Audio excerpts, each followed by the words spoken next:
자, 이제 시작하도록 하겠습니다.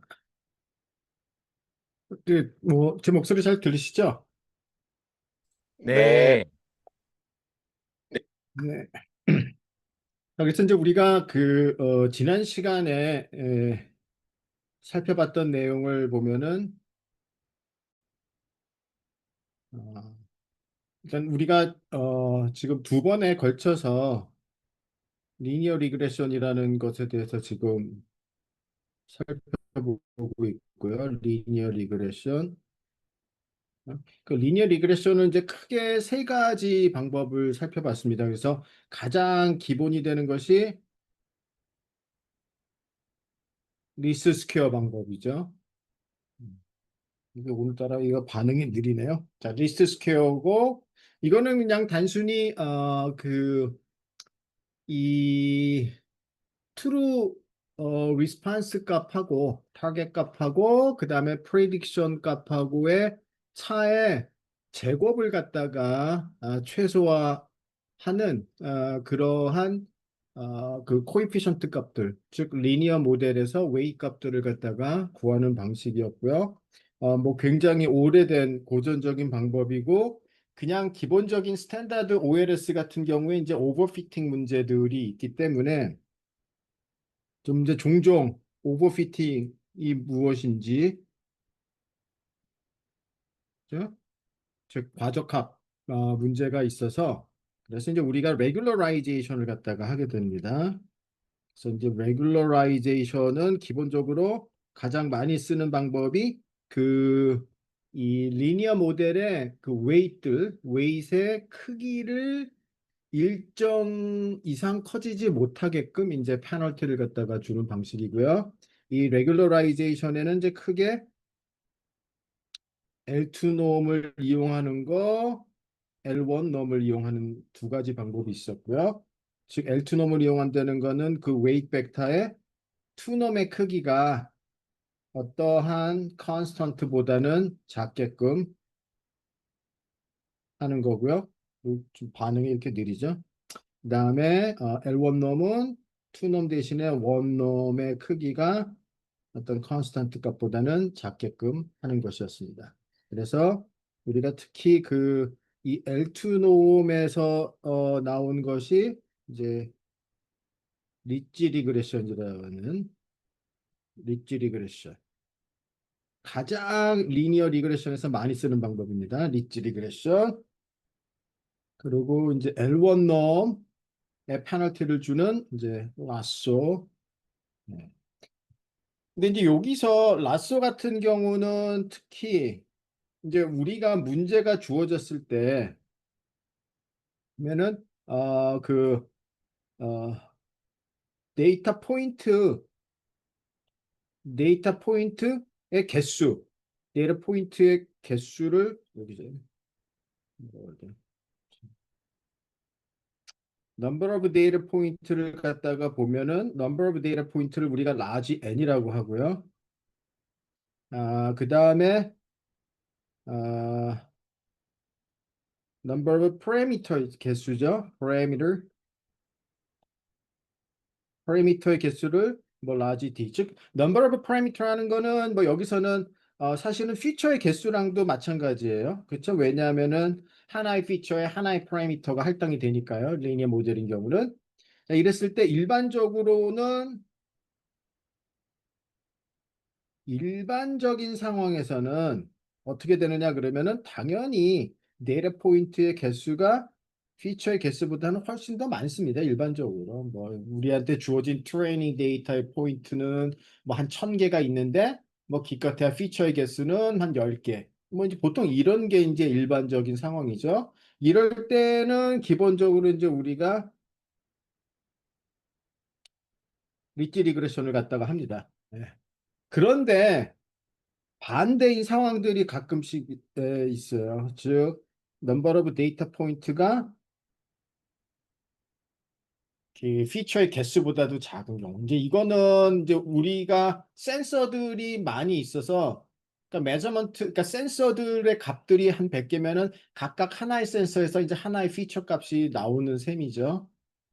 그런데 이제 우리가 얻은 데이터의 개수는 그거보다는 이제 적은 상황이면 그럼 이럴 때는 필수적으로 써야 되는 것이 제가 누누이 강조했지만 라쏘를 쓸 수밖에 없어요. 이제 라쏘가 그래서 가능한 한 많은 그 이 코이피션트들이 0으로 가게끔 이제 페널티를 갖다가 줌으로써 비록 데이터 포인트의 개수가 피처의 개수보다는 적을지라도 이제 non-zero 그 이 피처들은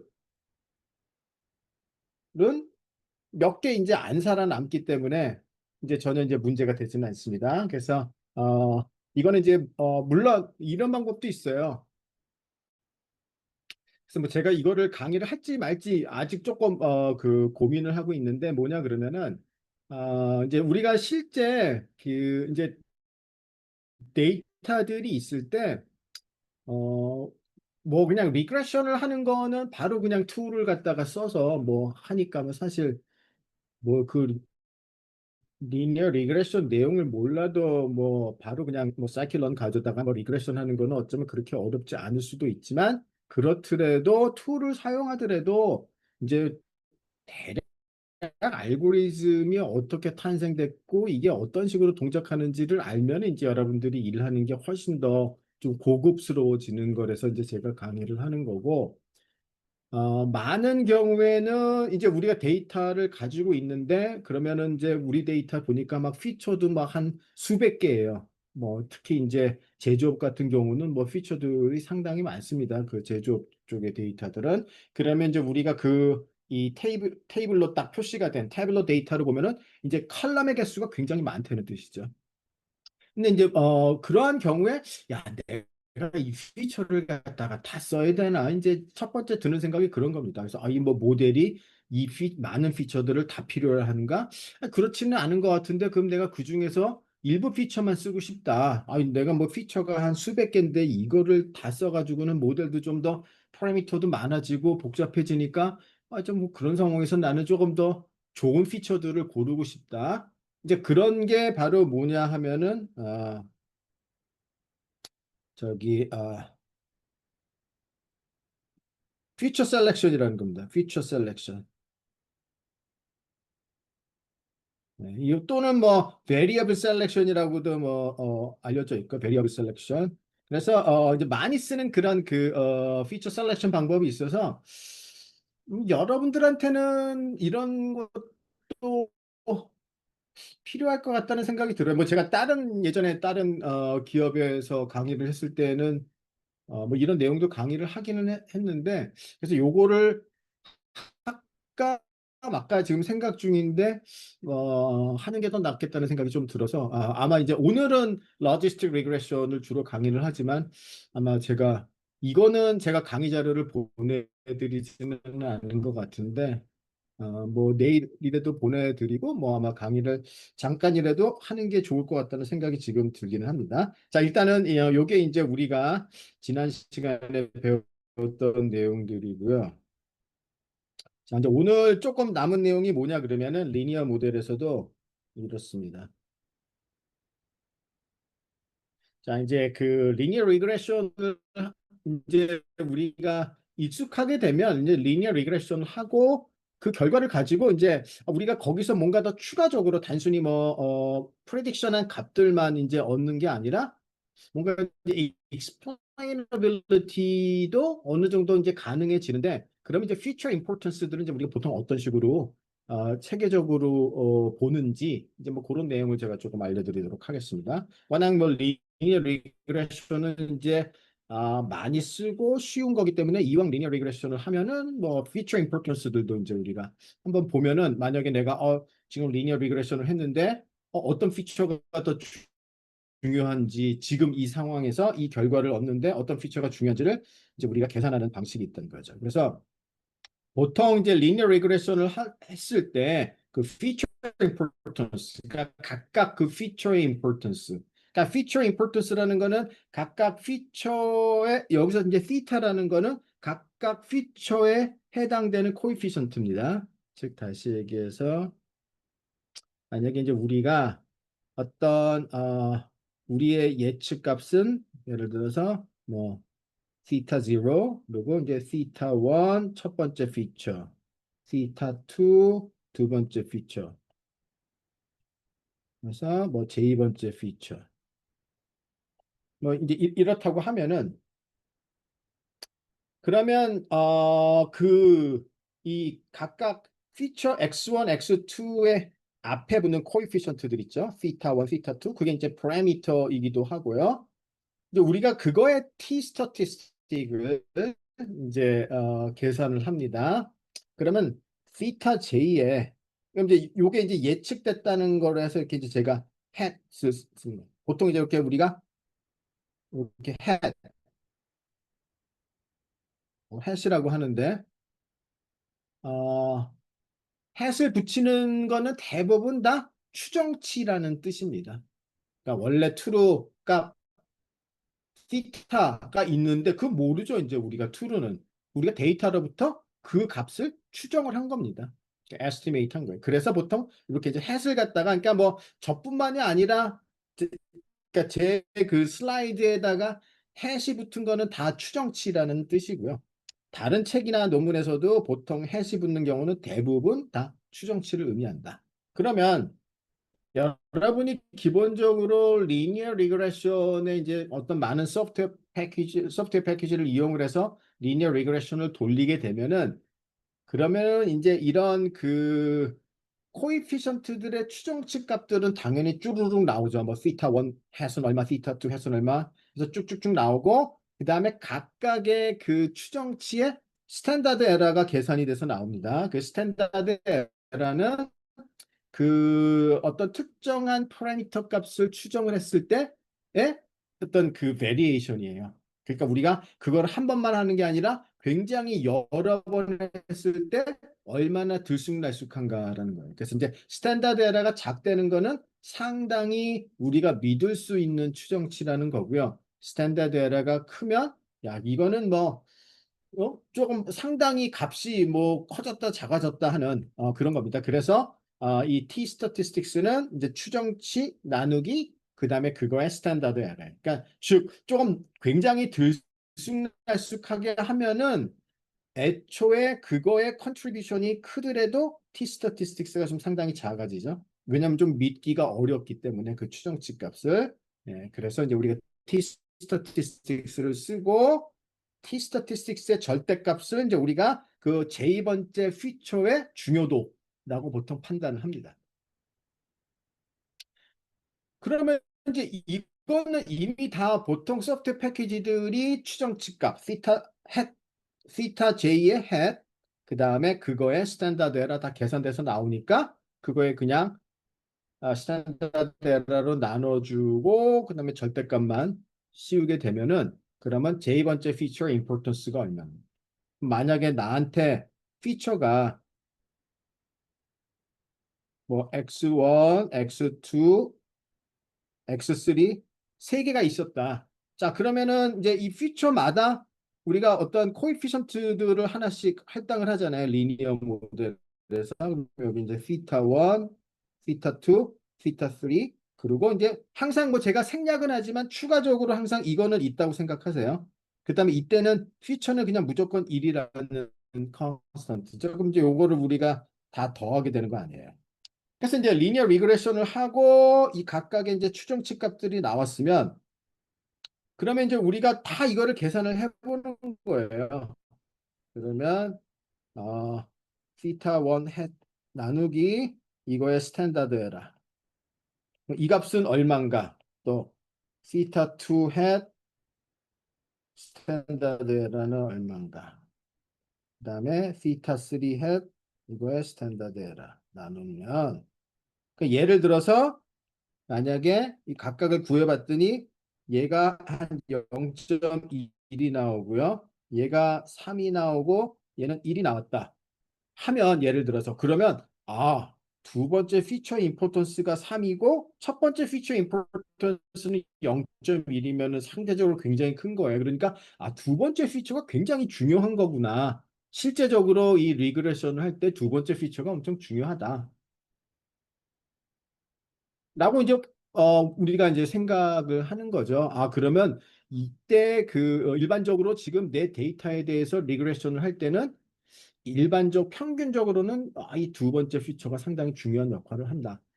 근데 이제 이거는 딱 요것만 보면 이거는 어떤 특정한 인풋에 대해서 두 번째 피처가 중요하다는 게 아니라 그냥 내 모든 데이터를 다 봤을 때 그냥 평균적으로 두 번째 피처가 중요하다는 거고요. 어떤 특정한 인풋에 대해서는 뭐 첫 번째 피처가 더 중요할 때도 있습니다. 근데 이거는 이제 모든 거를 다 봤을 때 얘기고요.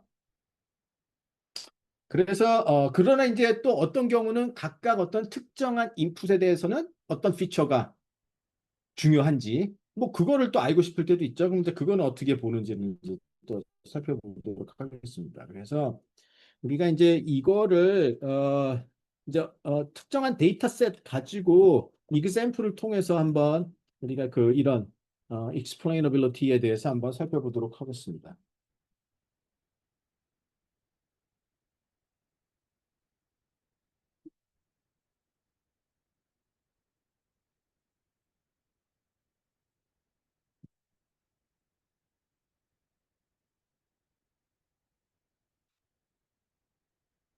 그래서 교수님, 네.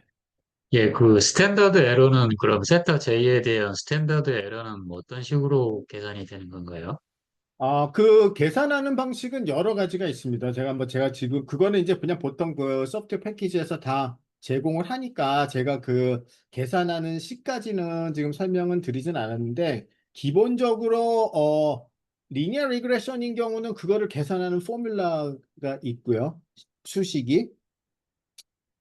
그다음에 일반적으로는 우리가 이제 그러니까 뭐 여러 번 해보고서 그 에라의 스탠다드 데비에이션이 어떻게 되는지 표준 편차가 어떻게 되는지를 봐야 되는데 그럼 어떻게 이제 여러 번 해보느냐 데이터셋은 하나밖에 없는데 그래서 우리가 이제 스태티스틱스에서는 보통 이런 걸 하기 위해서 어떤 테크닉을 쓰느냐 부트스트래핑이라는 방법을 씁니다. 들어보셨는지 모르지만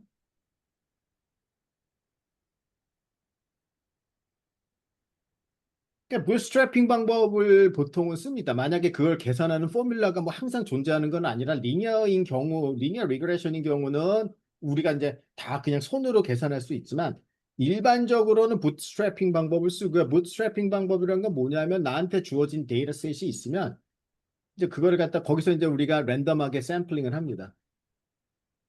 리플레이스먼트 없이. 이거는 이제 리플레이스먼트가 있죠. 부트스트래핑을 할 때는. 그러니까 내가 어떤 거를 뽑아도 그걸 다시 집어넣고 또 뽑을 수도 있는 겁니다. 그러면 이제 우리가 랜덤 샘플링 위드 리플레이스먼트로 하면은 이제 어떤 하나의 데이터셋이 나오겠죠. 그 데이터셋을 가지고서 이제 우리가 계산을 하는 거예요. 에스티메이션을.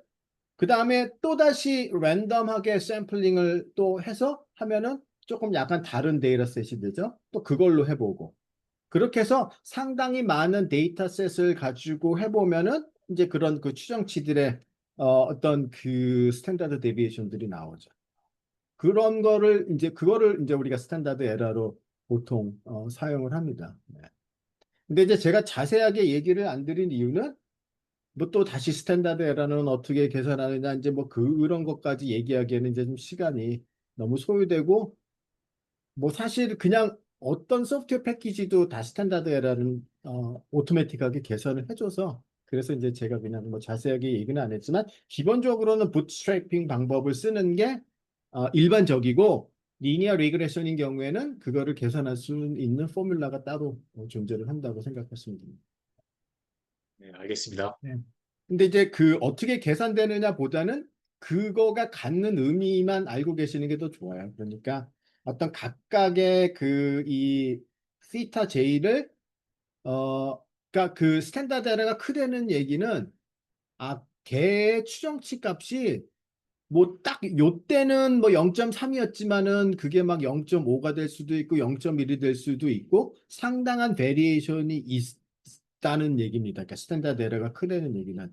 그러면 지금 내 데이터셋에 대해서 고 코이피션트의 추정치는 조금 더 신뢰하기가 어렵다는 거죠. 스탠다드는. 그렇기 때문에 그거의 피처 임포턴스 값을 좀 낮추는 거예요. 그러니까 만약에 우리가 추정치 값이 이렇게 나왔습니다. 시타 1 햇은 예를 들어 뭐 1, 그다음에 시타 2 햇은 3, 시타 3 햇은 다시 한 0.9. 이제 이렇게 나왔는데 근데 만약에 이 시타 원 햇의 스탠다드 이러면 피처 임포턴스는 물론 이제 그 두 번째 피처가 제일 크고 첫 번째 피처가 두 번째로 크고 세 번째 피처가 이제 제일 작은 건데 만약에 스탠다드 에러가 이거는 좀 상대적으로 컸어요. 그래서 예를 들어서 이거는 뭐 이거는 그냥 넘버입니다. 10이었다.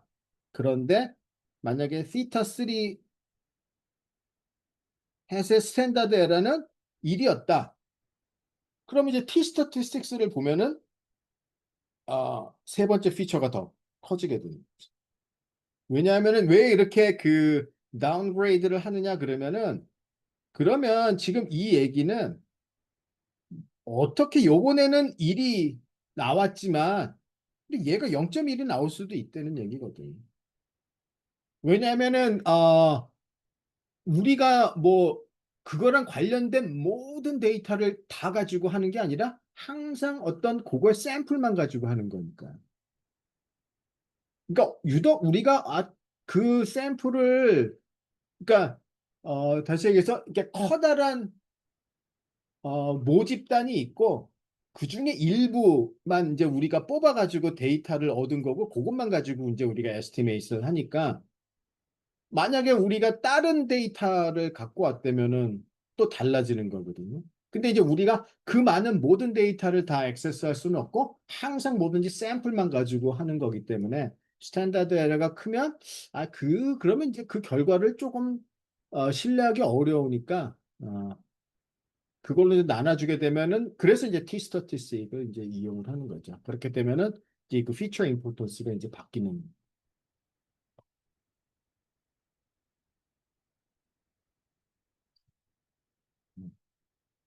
자, 그래서 이제 그 example은 그 마이크로 렌털 데이터셋이라는 건데요. 이제 이거는 뭐냐 하면은 이제 여러 가지 지금 여기에 이제 그 리스트 오브 피처들이 있죠. 그러니까 어떤 피처들이 있는지가 있는데 궁극적으로 지금 뭐를 예측하고 싶은 거냐 하면은 이제 그 자전거를 이렇게 빌려주는데 이제 오늘은 자전거 몇 대가 렌탈로 나갈까를 이제 예측을 하는 겁니다. 그럼 이제 뭐를 기반으로 예측을 하느냐 그러면은 이제 여기에 있는 이러한 피처들을 기반으로 이제 예측을 하는 거죠. 그럼 여기에 있는 피처들은 기본적으로 어떤 이제 날씨가 많고 그 다음에 이제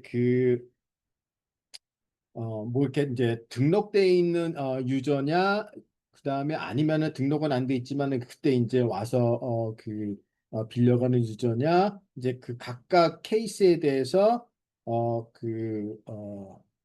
빌려간 그 자전거의 수라든지, 그 다음에 뭐 계절이라든지, 그 다음에 뭐 주중인가 주말인가, 그리고 이제 이게 2011년하고 2012년도인데 어쩌면은 이게 이제 쭉 시간이 지나면서의 트렌드가 있기 때문에 그냥 2011년도 1월 1일부터 시작이 됐으면은 이제 그때부터 지금 며칠이 지났는지 뭐 이제 그러한 피처를 씁니다. Number of days라는 거는.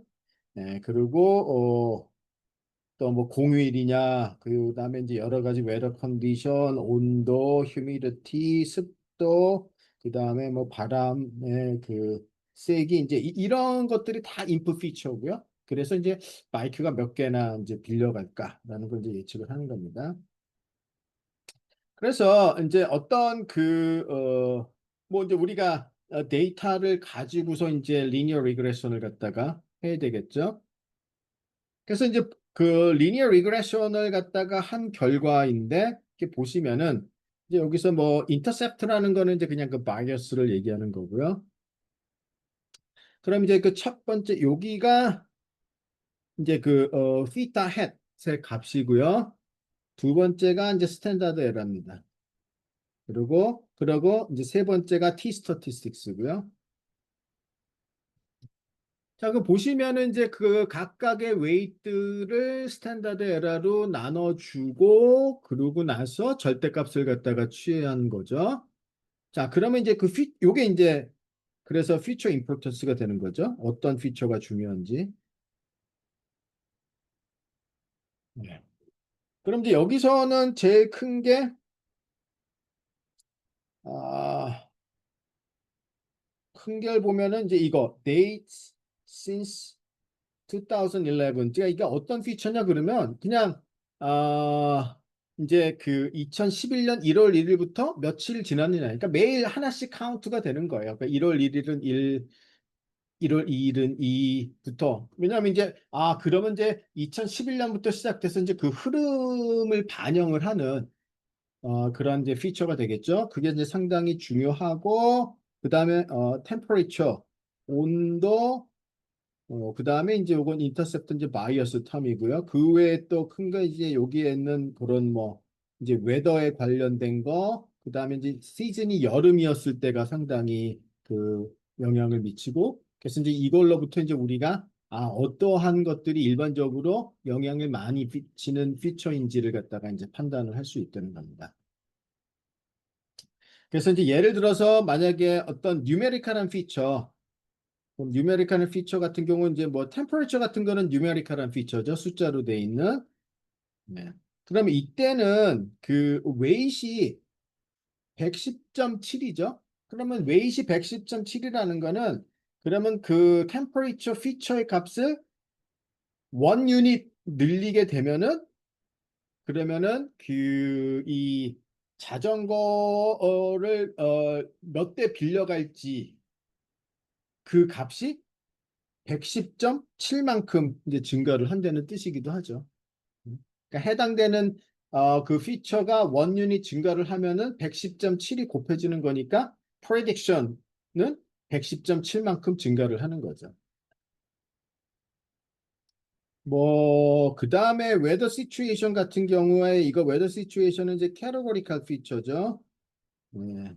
그럼 이제 이런 것들은 다, 뭐, 안개가 꼈느냐, 뭐, 그다음 웨더 시츄에이션, 뭐, 비가 오느냐, 눈이 오느냐, 아니면 뭐, 태풍이 부느냐, 이제 이런 것들이고, 자, 이런 웨더 시츄에이션 같은 경우는 하나가 변하면은, 그냥 개수는 마이너스 한 1900개 정도가 이제 줄어든다는, 막, 그런 거를 나타내는 겁니다, 이제, 웨이신. 그다음에 이제 우리가 effect plot이라는 걸 갖다가 보게 되면은 effect plot은 뭐냐 하면은 지금 이 우리가 estimate한 그러한 이제 coefficient 또는 weight 값들이 있고요. 리니어 모델에서는 이제 해당되는 피처가 있겠고 그다음에 XJN이라고 쓴 거는 뭐냐면은 n번째 입력의 J번째 피처 이런 뜻이죠. 그러니까 데이터는 뭐 첫 번째 데이터, 두 번째 데이터, 세 번째 데이터, 뭐서 몇 번째 데이터냐에 해당되는 게 n이고요. j는 인풋에서 몇 번째 피처냐를 얘기하는 겁니다. 그럼 어차피 지금 해당되는 weight과 그 다음에 인풋 값을 곱한 이것이 바로 이제 effect라고 부르는 건데요. 그러면 그 feature의 effect가 아까는 이제 이 앞에 코에피션트만 봤고 그러면은 이 effect를 갖다가 보게 되면은 지금 대표적인 몇 개의 이러한 피처들에 대해서 그럼 이제 우리한테 뭐 1000개면 1000개의 데이터 포인트가 있으면 이제 n이 1부터 1000까지 있는 거고 걔네들의 이제 막스 플롯을 갖다가 해보게 되면은 이제 얼마만큼의 그 이펙트의 베리에이션이 있고 미디안 값이 어딘지 이펙트의 미디안 값이 어딘지 뭐 이제 이런 것들을 갖다가 볼 수 있습니다. 네, 이런 보통 막스 플롯 그러니까 이런 거 뭐 이제 막스 플롯이라고 하는데요. 이러한 막스 플롯의 여기가 이제 미디안 값. 네. 그리고 거의 50% 안에 드는 값들이 이제 이렇게 막스 안에 들고 이제 나머지 익스트림한 애들이 이제 사이드로 이렇게 빠지게 됩니다.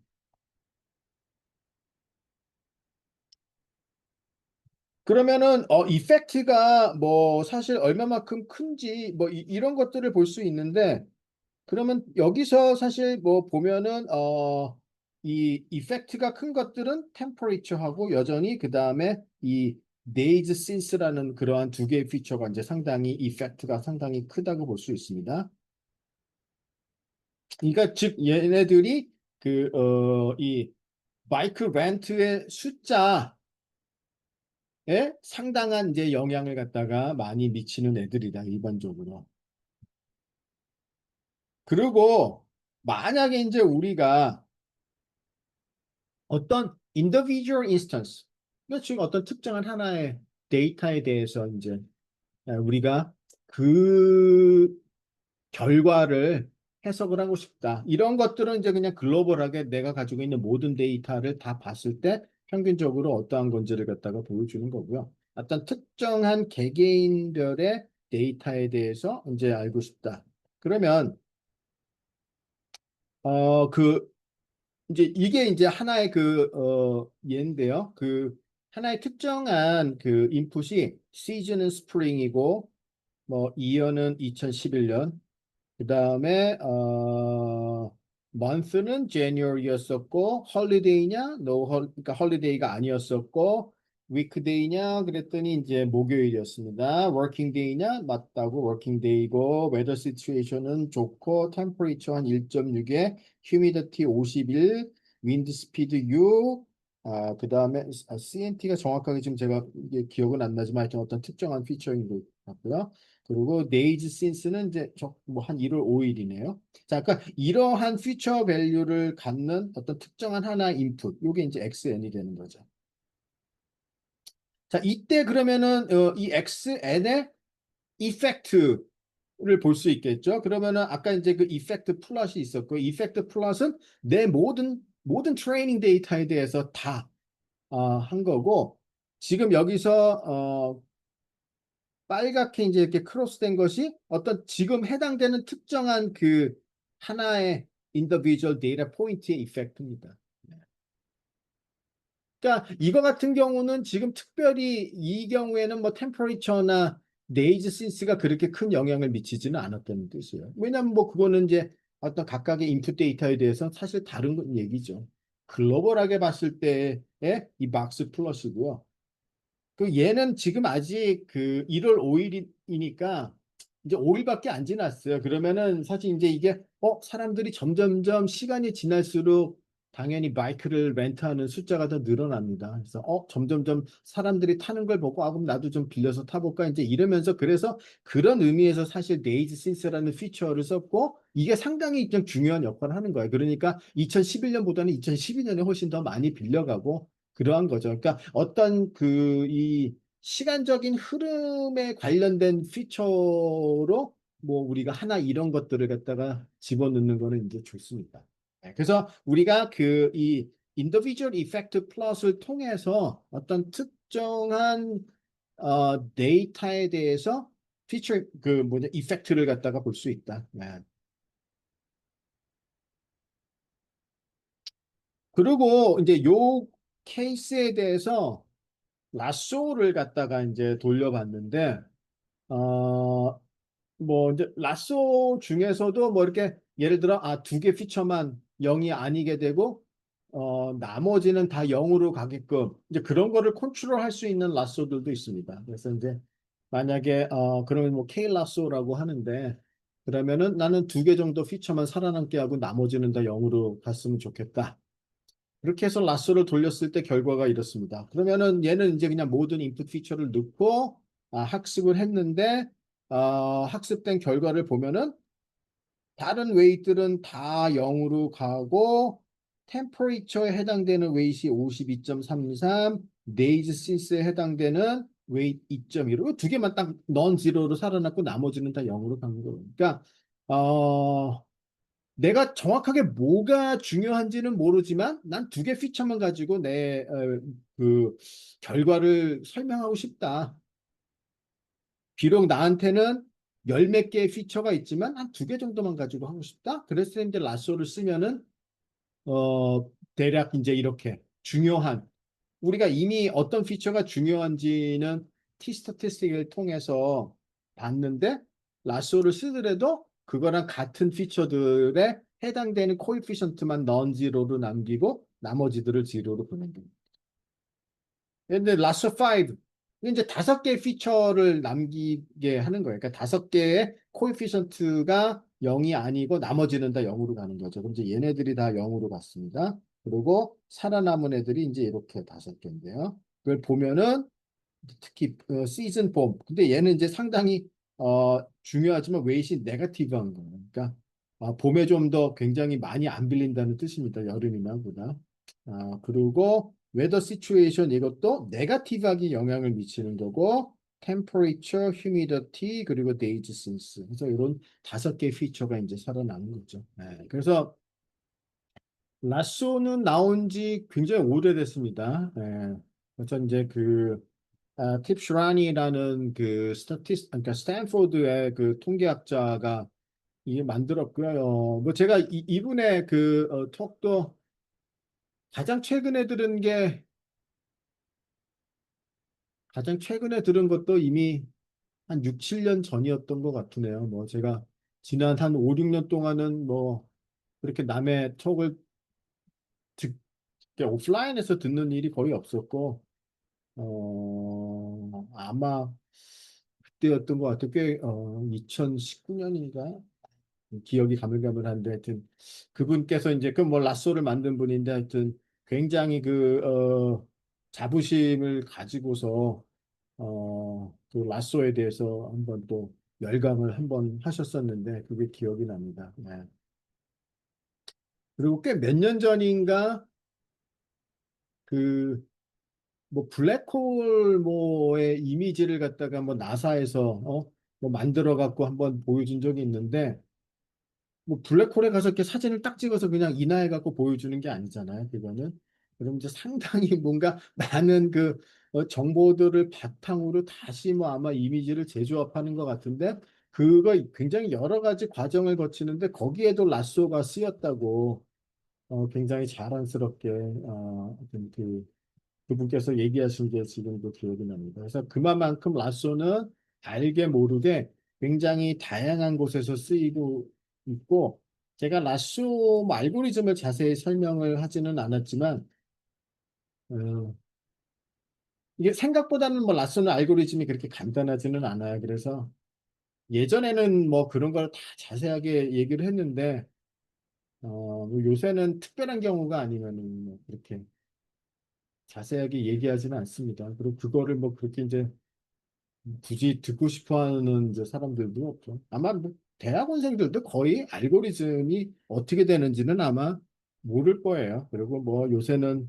다 그냥 뉴럴 네트워크만 조금 이렇게 만질 줄 알지 더 고전적인 것들은 거의 신경을 안 쓰는데 뭐 제 생각에는 여전히 클래식한 것들을 갖다가 잘 아는 게 더 중요하다고 생각이 됩니다. 자, 그래서 일단 리니어 모델로 우리가 어떤 explainability XAI를 좀 어느 정도 할 수 있는지 네. 그리고 이제 XAI 테크닉들은 뭐 뉴럴 네트워크인 경우에도 이제 따로 있는데 그거는 뭐 저 뒤에 후반부에 이제 시간을 보고서 이제 뭐 그거는 강의를 하기로 하고요. 일단 리니어 모델을 배웠을 때 얘는 어느 정도 explainability가 있다라는 걸 갖다가 이제 한번 제가 강조를 하기 위해서 이제 하나의 그 example을 통해서 이제 설명을 드렸습니다. 자, 그래서 일단 리니어 리그레션에 대한 설명을 마치고요. 그리고 이제 로지스틱 리그레션으로 이제 넘어가도록 하겠습니다.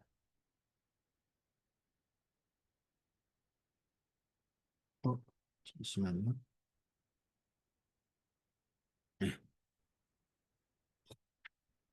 뭐 로지스틱 리그레션은 많이 들어보셨을 거예요. 그런데 이제 많이 들어보셨죠? 로지스틱 리그레션. 아주 심플한 알고리즘이지만은 굉장히 중요합니다. 네, 제 생각에는. 그리고 그 기본적인 내용들을 사실 좀 잘 알고 계시면은 좋습니다.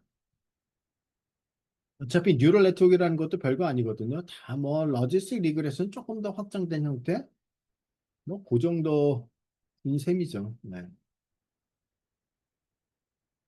자, 그러면 러지스틱 리그레션을 들어본 분들은 아니면 러지스틱 리그레션이 뭐다 알고 계신 분, 한마디로 얘기하면은 채팅창에다 간단하게 여러분이 그냥 막 답을 쓰셔도 됩니다. 러지스틱 리그레션 나는 이렇게 알고 있다라든지, 이거는 뭐인 것 같다.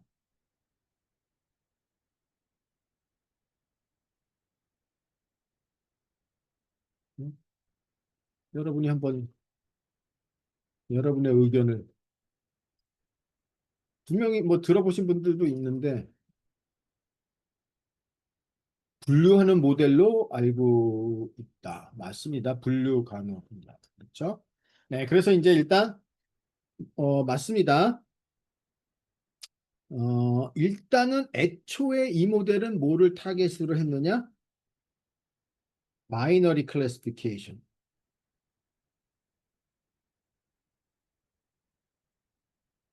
즉 이진 분류. 그 얘기는 뭐냐 하면은 딱 클래스가 두 개밖에 없다는 거예요. 남자냐 여자냐, 강아지냐 고양이냐, 사과냐 배냐, 도둑이냐 아니냐. 이렇게 이제 딱 두 개 중에 하나로 분류를 하는 문제가 바이너리 클래시피케이션이죠. 그래서 우리의 그 리스판스는 0 아니면 1 딱 두 개. 이 경우에 그럼 이제 우리가 모델을 만들어서 이제 이진 분류를 하고 싶습니다. 자, 근데 그게 이제 일단은 목표가 되겠습니다. 그래서 그러면 이제 이 우리가 아웃라인을 보면은 이제 말씀드린 대로 바이너리 클래시피케이션이다.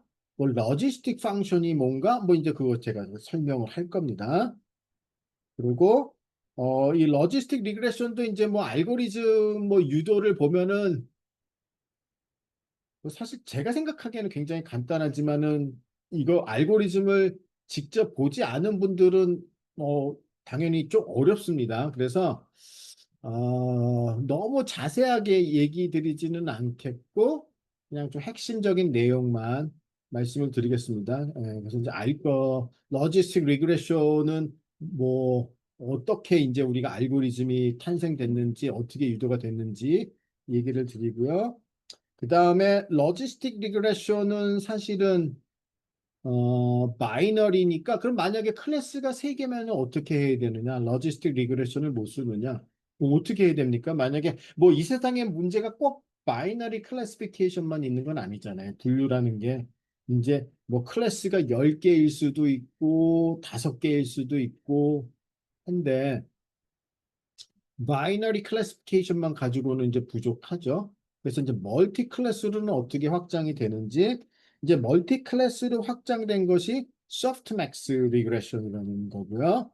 근데 로지스틱 바이너리만 가지고서도 이제 멀티 클래스를 푸는 방법들도 존재를 하고 크로스 엔트로피라는 제가 앞에서 그 설명을 했기 때문에 또다시 설명하지는 않겠습니다. 슬라이드에는 있는데 그 앞에서 그 지난주엔가 앞에서 설명했던 그 슬라이드하고 똑같은 거고요. 보통은 이제 그 앞에 수학적인 내용들 강의 안 하고 제가 러지스틱 리그레션을 바로 강의하는 경우들이 종종 있어서 그냥 참고 삼아 제가 넣어놓은 건데 중복되는 거기 때문에 굳이 제가 다시 설명할 필요는 없을 것 같고요. 그 다음에 이제 마지막으로 멀티 레이블 러닝. 그러니까 실제적인 문제는 또 멀티 레이블 러닝들이 있는데 멀티 레이블이라는 건 또 뭐를 의미하는지 이제 그거 설명을 드리도록 하겠습니다. 그래서 바이너리 클래시피케이션 하면은 이런 거죠. 딱 예를 들어서 이렇게 딱 두 개의 클래스가 있으면 어차피 지금 우리는 리니어 모델입니다. 그러니까 리니어 모델이라는 거는 직선으로 모든 걸 다 해결하겠다라는 뜻으로 생각하셔도 돼요. 그러면은 두 개의 클래스를 분류하는 어떤 직선을 이제 우리가 찾고 싶다는 얘기죠. 자, 그런데 이제 한번 생각을 해보겠습니다. 자, 예를 들어 이제 인풋 피처가 있어요. X1, X2, 예를 들어 이제 두 개의 인풋 피처가 있고, 그럼 이제 우리의 리니어 모델을 보면은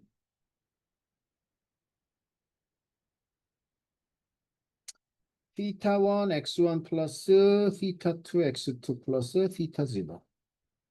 이제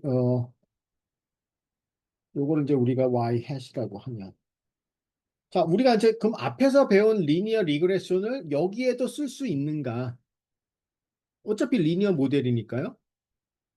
그럼 어떠세요? 뭐 앞에서 배운 OLS나 뭐 리치 리그레션, 라sso 이런 테크닉을 바이너리 클래시피케이션에도 바로 우리가 쓰면 왜 안 되느냐? 그냥 뭐 리니어 모델인데 바로 쓰면 안 되는 이유가 뭐라고 생각되세요? 아니면 어떤 문제가 있을 것 같습니까? 만약에 바로 쓴다면은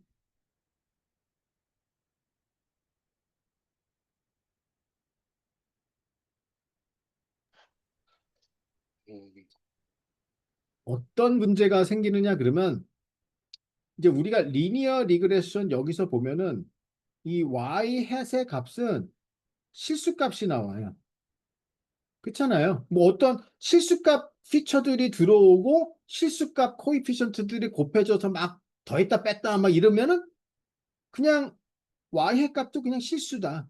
어떤 뉴메리컬한 값이 나오는 거예요. 그럼 예를 들어서 이제 어떤 특정한 인풋에 대해서 y 햇이 3.7이 나왔다. 그럼 이게 뭐냐 이거죠. 이게 그러면은 뭐 어디 X라는 클래스에다가를 의미하는 건지 동그라미 클래스를 의미하는 건지 어떻게 우리가 뭐라고 얘기를 합니까?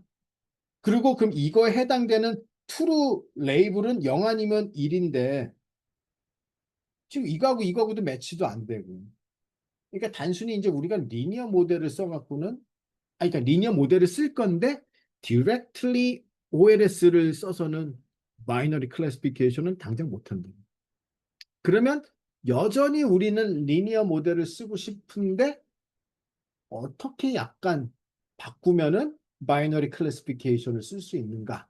라는 관점에서 이제 여러분들이 생각을 하시면은 그래서 사람들이 이러한 식으로 디벨롭을 했고 이런 거를 얻었구나. 네. 보통 이제 그래야 뭐 듣는 사람 입장에서도 배우는 사람 입장에서도 계속 흥미가 가고 어떤 그 생각의 흐름이 자연스러운데 근데 보통의 강의는 제가 보기에 뭐 제가 남의 강의를 거의 듣지는 않지만은 10중 8구 아마 거의 뭐 라지스틱 리그레션을 강의할 때 뭐 그렇게 강의하는 사람은 거의 없지 않나 뭐 저는 생각해요. 자, 그래서 이제 요 생각의 흐름에 따라서 이제 저희가 그 알고리즘을 이제 볼 건데요. 약간 10분간 브레이크를 가지고 9시에 다시 이제 본격적으로 들어가도록 하겠습니다.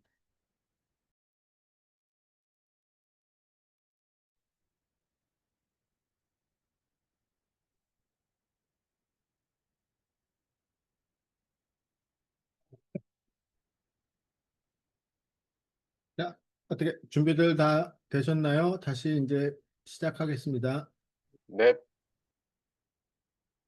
자, 이제 우리가 그 바이너리 클래시피케이션의 뭐 예제들을 보면은 뭐 여러분이 뭐 상당히 익숙한 것들이 많습니다. 그래서 뭐 메디컬 도메인에서 보면은 질병이 있느냐 없느냐를 갖다가 판단한다든지 아니면은 뭐 암 진단 같은 경우에는 비나인이냐 멀리그넌트냐 그러니까 이제 멀리그넌트가 하면 이제 악성 종양 악성을 뜻하는 거고요. 비나인은 괜찮다는 겁니다. 그래서 악성이냐 아니냐 뭐 또는 뭐 이미지 클래시피케이션에서 딱 두 개 클래스가 있는 경우 뭐 cat이냐 dog이냐 또는 이게 뭐 face냐 아니면 non-face냐 foreground냐 background냐 뭐 이제 이런 것들이 다 바이너리 클래시피케이션이고요. 그다음에 뭐 sentiment analysis라는 거는 그 글의 내용이 긍정적이냐 부정적이냐를 판단하는 게 이제 sentiment analysis고요. Name Entity Recognition이라는 거는 각각의 단어들이 어떤 이름인지 아닌지를 갖다가 판단을 하는 겁니다. 네. 그래서 기본적으로 NLP에서 많이 쓰는 거고요. 뭐 스피치 같은 경우에는 지금 이 오디오 웨이브가 보이스가 있는 영역이냐 아니냐. 뭐 이제 이런 거를 판단한다든지. 그래서 뭐 바이너리 클래시피케이션의 문제는 뭐 굉장히 많습니다. 근데 이제 문제는 어떻게 이제 우리가 할 수 있느냐. 근데 사실 기본적인 아이디어는 제 생각에는 일단 간단합니다. 그러면 우리는 우리의 모델은 뭐를 출력을 해야 되느냐 이거죠. 바이너리 클래시피케이션을 풀기 위해서. 그러니까 이제 우리의 모델, 우리의 모델이 있으면 이제 얘가 어떤 입력을 받죠. 그러면은 우리의 출력 y는 뭐였으면 좋겠느냐는 거죠. 바이너리 클래시피케이션 문제에서. 그래서 그 뭐가 되느냐 그러면 아웃풋이 1일 인풋 x가 주어졌을 때 레이블이 1일 확률 값이 출력이 되면 좋겠다라는 겁니다. 그러니까 레이블은 1 아니면 0기 때문에 그냥 뭐 그 중에 하나만 우리가 알면 되죠. 그러면은 만약에 1일 레이블 1일 확률이 0.5보다 크면 우리가 1이라고 디시전을 내리는 거고 그 확률 값이 0.5보다 작으면 0이라고 디시전을 갖다가 내립니다. 그래서 그러면 이제 어떻게 리니어 모델을 쓰는데 이런 일일 확률 값이 나오게끔 할 수 있느냐. 그래서 일단 이제 기본적으로 그러면 이제 우리가 뭐 리니어 모델이라고 얘기를 하면은 사실 제가 막 어떤 때는 시타를 썼다 어떤 때는 막 W를 썼다 그 웨이트를 갖다 혼동해서 막 쓰기도 하는데 어, 우리가 이제 만약에 리니어 모델이 지금 여기서는 W를 썼나 W를 썼던 것 같거든요 제가 잠시만 아니 W를 썼으니까 이제 여기 W라고 제가 지금 하겠습니다 뭐 그 어떤 때는 제가 W로 해서 뭐 강의를 했다가 어떤 때는 막 시타를 사용하기도 하고 해서 그렇습니다 자 리니어 모델은 우리가 벡터 노테이션을 이용하면 W 트랜스포즈 X. 그러니까 제가 이제 이렇게 쓴 거는 뭐를 의미하느냐 그러면 이거는 이제 W0, W1X1, W2X2부터 예를 들어 뭐 WDXT 이거를 의미하는 겁니다. 그래서 간단하게는 그냥 W 트랜스포즈 X라고 쓰겠습니다. 그럼 여기서 이제 이게 웨이트 벡터들은 이제 W0, W1부터 WD가 되고요.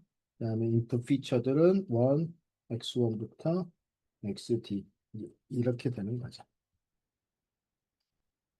그러면 이제 우리가 한번 요런 그림을 한번 생각을 해보죠.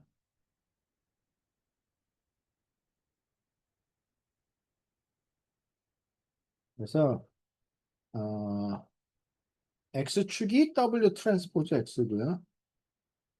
Y축은 이제 뭐 0에서 한 1 사이까지.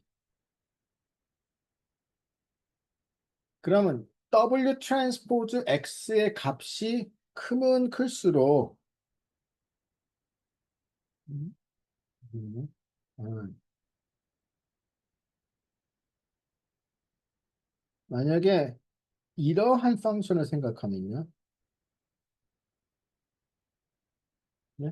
그러면 이거 여기가 이제 2분의 1입니다.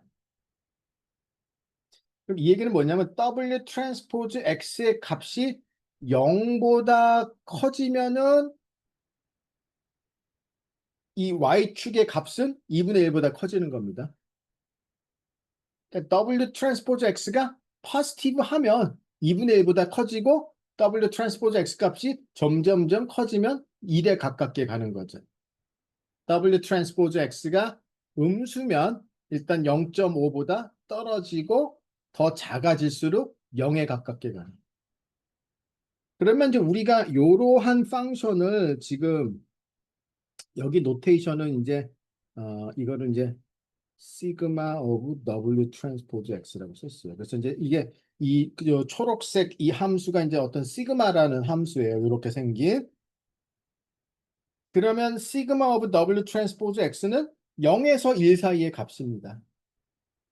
그렇죠? 그러니까 W가 뭐가 됐건 W 트랜스포즈 X 값이 마이너스 무한대에서 무한대로 뭐 이렇게 변화더라도 시그마 오브 W 트랜스포즈 X는 이거는 0에서 1 사이의 값이. 즉 확률 값이 나온다는 뜻이에요. 그리고 그게 이 확률 값이었으면 좋겠다는 겁니다.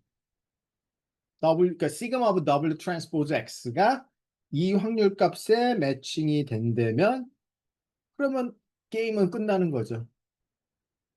인풋 들어오면 그냥 시그마 오브 W 트랜스포즈 X 계산해서 얘가 0.7이 나왔어요. 그럼 이제 1이라고 어사인 하는 거고 뭐 그게 0.3이 나왔다. 그러면 이제 0이라고 어사인 하는 거고 그럼 바이너리 클래시피케이션은 다 풀린다. 그래서 바이너리 클래시피케이션에서의 핵심은 y가 1일 확률값이 출력이 되게끔 우리가 모델을 잘 만들면 된다. 예?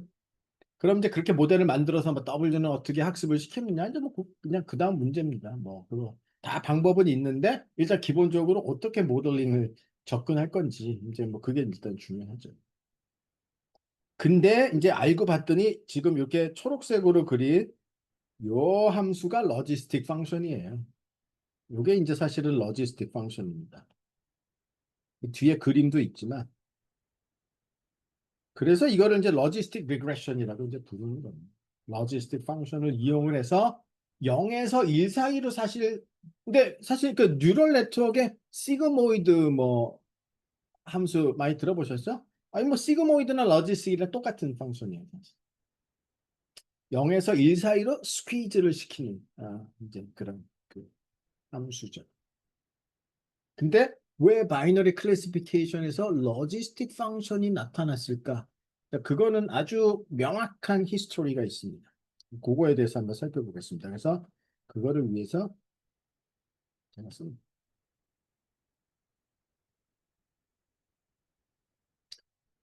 자, 그럼 이제 우리가 예를 들어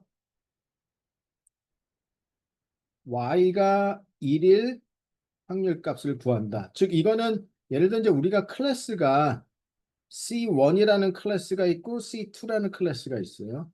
이제 C1이라는 클래스는 y가 1이고 C2라는 클래스는 y가 0라고 레이블링을 한다고 치면 자 그럼 이제 우리가 계산을 하고 싶은 거는 인풋이 x가 주어졌을 때 걔가 C1이란 클래스에 속할 확률값을 갖다가 계산을 하고 싶은 거죠.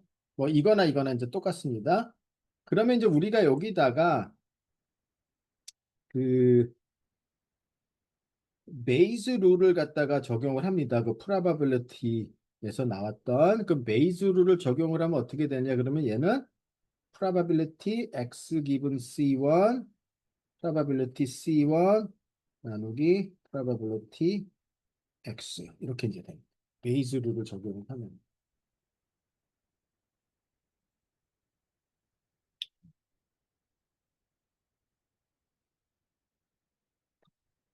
자 그러면 그 이제 probability x라는 거는 다시 쓰면 그 total probability에 의해서 probability x는 이거 더하기 그다음에 C2인 경우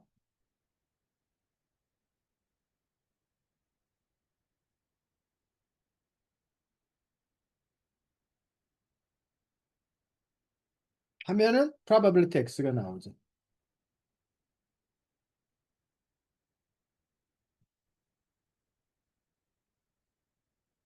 왜냐면 x가 C1 x하고 C1이 일어날 확률 그리고 x하고 C2 그러면 이제 클래스에 대해서는 다 썸을 하는 거니까 그거는 그냥 x가 일어날 마지막 probability랑 같은.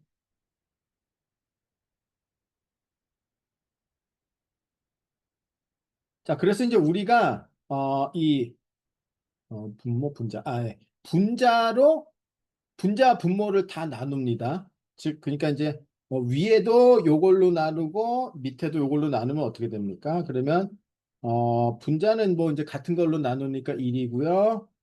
여기도 1이고 그다음에 플러스 그리고 이제 여기는 이제 이렇게 되죠.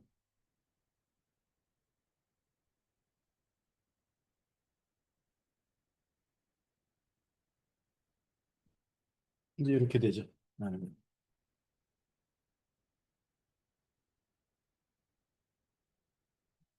자, 근데 요거를 보면은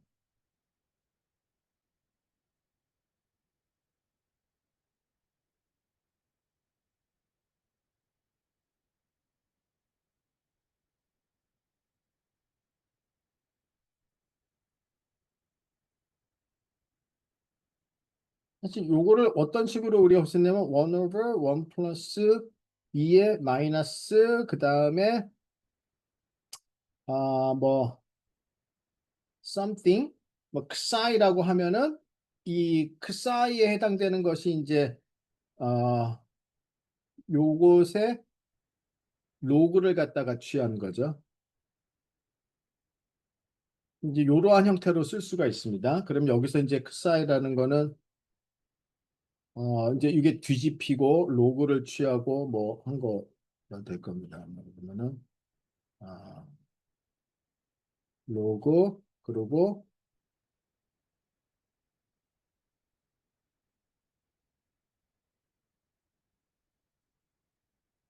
뒤집힌 걸로 하면은 이제 마이너스 xi가 되니까요.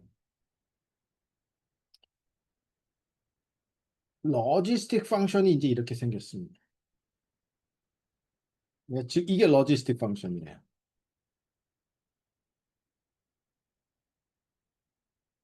그래서 이거를 그려보면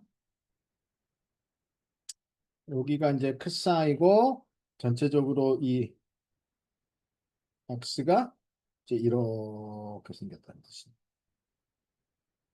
그래서 바이너리 클래시피케이션이 이렇게 로지스틱 펑션 형태로 표시가 된다는 걸 갖다 알 수 있습니다. 그리고 이제 이 내용은 그 슬라이드에 있습니다, 사실은. 예, 여기 있죠. 제가 했던 거. 그래서 그 이 실제 이제 로지스틱 펑션이 이제 이렇게 생겼고 xi에 해당되는 거는 이건데 뭐 이게 뭐 likelihood ratio하고 prior ratio 뭐 이런 것까지 지금 다 뭐 일일이 아실 필요는 없어요. 네. 이건 멀티베리에 가우시는 정도 됐고요. 그래서 이제 그 로지스틱 펑션을 이제 우리가 보면은 지금 말씀드린 대로 이거는 이제 xi 그 다음에 이쪽이 시그마 오브 xi 돼서 xi가 이제 그 마이너스 인피니티로 가면 이제 이쪽으로 가게 되면은 이제 로지스틱 펑션 값은 0으로 가는 거죠. 인피니티로 가게 되면은 1로 가고요. 그래서 이제 0하고 1 사이고 뭐 하나의 프로퍼티를 보면은 시그마 오브 마이너스 xi는 1 마이너스 시그마 오브 xi다. 그리고 그거를 미분을 하게 되면은 이 두 개의 곱으로 표시가 된다. 뭐 이거는 이제 그냥 뭐 이미 잘 알려진 특징이고 원래는 뭐 옛날에는 이제 막 이렇게 미분을 다 손으로 계산하던 시절에 뉴럴 네트워크를 디자인하기 위해서 이제 그런 경우에는 이제 우리가 백프롭 같은 거 계산할 때 뭐 이런 프로퍼티를 쓰면은 이제 굉장히 좀 더 간편하고 그랬는데요. 뭐 요새는 다 오토그래드가 해주기 때문에 뭐 그렇게 중요하지 않습니다. 그래서 일단 이제 우리가 요까지 뭐를 알았느냐? 바이너리 클래시피케이션을 공략하기 위해서 어떻게 모델링을 할 건지. 그래서 모델의 아웃풋은 y가 1일 확률값을 계산해 주면 좋겠다. 그거를 달성하기 위해서 우리 모델은 기본적으로 로지스틱 펑션을 쓰면은 그게 가능하다. 이제 그까지 봤습니다. 근데 그걸 학습을 어떻게 시킬 거냐? 이제 막 중요한 것들이 남아 있죠. 뭐 대충 모델링을 그렇게 하는 접근 방법은 알겠는데 그러면 W 그 웨이트는 어떻게 학습을 시키느냐? 트레이닝 데이터가 주어졌을 때 그러려면은 뭔가 에러 펑션이 있어야 되고 그 에러 펑션을 최소화하는 방향으로 학습을 시켜야 될 텐데 에러 펑션이 있던가 아니면 로그 라이클리후드가 있던가 로그 라이클리후드가 있으면 그거를 최대화하는 방향으로 파라미터를 구하고 에러 펑션이 있으면은 에러를 최소화하는 방향으로 파라미터를 구하고 둘 중에 하나입니다. 근데 이제 저는 이제 일단 맥시멈 라이클리후드 관점에서 설명을 하겠습니다. 자, 우리는 바이너리 아웃풋을 예측을 하는 건데요. 0 아니면 1. 그거를 위해서 사실은 우리는 1일 probability 값을 계산하도록 모델링을 합니다. 그래서 어떻게 모델링을 했느냐 하면은 리니어 모델 W 트랜스포즈 X에다가 로지스틱 펑션을 통과시키게 됩니다. 자, 그러면 이 경우에 우리가 이 likelihood가 어떻게 되느냐 하면 지금 이거는 0 아니면 1이란 말이에요. 아웃풋이 0 아니면 1이기 때문에 그럼 이제 large n 개의 데이터 포인트가 있고 그럼 이제 이거를 보시죠. 그럼 이거 어떻게 그럼 y 기분 x는 이게 지금 버널리 디스트리뷰션이란 말이에요. 0 아니면 1. 그러면은 이 버널리 디스트리뷰션의 경우에는 이제 우리가 이거를 어떻게 쓸 수 있습니까? 이렇게 쓸 수 있죠. 일일 확률 값. 사실은 버널리 디스트리뷰션의 파라미터는 딱 하나인데 요게 바로 이게 파라미터고요. 의 y승 곱하기 1 마이너스 1 마이너스 y승 이렇게 쓸 수가 있죠. 버널리 디스트리뷰션이기 때문에. 만약에 y가 1이다. y가 1이면 두 번째 텀은 날아가고 1이니 0이 0승이니까 그냥 1이고 요 앞에 텀만 살아남고 y가 0이면 뒤에 텀만 살아남고 그렇습니다. 이게 바로 그냥 우리의 likelihood예요. 자, 그러면 이제 n개 데이터 포인트가 있다. 그 n개 데이터 포인트가 있으면 이제 그 각각 likelihood 싱글 팩터의 곱이죠. n개 데이터 포인트가 있다. 그러면 이제 각각은 우리가 인디펜던트하다는 가정을 기본적으로 하기 때문에 그러면 다 곱이고 각각 n번째 데이터에 대한 싱글 팩터들을 보면은 이제 이렇게 앞에서 쓴 거하고 똑같이 쓸 수가 있죠. 근데 이제 이거는 parameterize가 아직 돼 있지는 않고 그냥 directly conditional Bernoulli likelihood를 쓴 거고 Bernoulli distribution을 가정한 거고 자 이제 여기서 모델링이 들어가야 되는데 모델링이 어떻게 들어가느냐 하면은 지금 우리가 어떻게 모델링을 했느냐 하면은 우리가 이 퀀터티를 이렇게 모델링을 한 거죠. 그러니까 이제 그거 대신에 이제 다 logistic function으로 그러니까 어, 요거 대신에 이거를 우리가 모델링을 했으니까 어떻게 모델링을 했느냐? 이제 이렇게 모델링을 한 거야. 요걸로 대치를 하는 겁니다. likelihood. 그러면 이제 우리가 궁극적으로 얻은 likelihood는 이렇고 이제 log likelihood를 보면은 이제 우리가 계산상의 편의를 위해서 logarithm을 갖다가 취하고 하면은 쭉 써보면 이제 우리가 이렇게 여기서 이제 y hat이라는 거는 sigma of w transpose x. 근데 이거를 잘 보면 뭐가 생각이 나세요? 앞에서 배운 것 중에. 자, 이게 그럼 이거를 maximize 하는 방향으로 우리가 W를 학습을 하면 됩니다. 그럼 끝이에요.